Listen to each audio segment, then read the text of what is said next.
ये 250 burger GMP का pump है, उसके साथ में 2 HP का गोदरेज का सिंगल फेस का मोटर है। अच्छा सत्संग का भाई आउटलेट का यहाँ से प्रेशर कम ज़्यादा होगा, यहाँ प्रेशर बताएगा। और ये अलग से वैक्यूम लिया है GMP का 1800 वाट वाली मोटर का, ठीक है, 35 लीटर का है। तो अपने भाई साहब आए, क्या नाम है भाई आपका? रिजवान, कहाँ से आ रहे हो? मैं कानपुर से आया। ये कानपुर अहमदाबाद का, इनको दिया है, चालू करके चेक करें, चालू कर।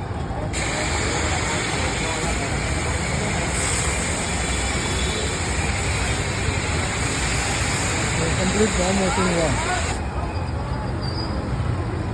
एकदम गाढ़ा फॉर्म है।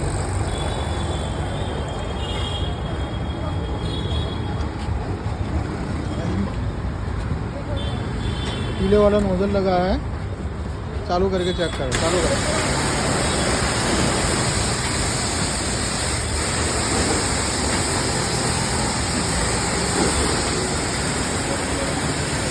ठीक है, GMP मशीनरी गुजरात अहमदाबाद।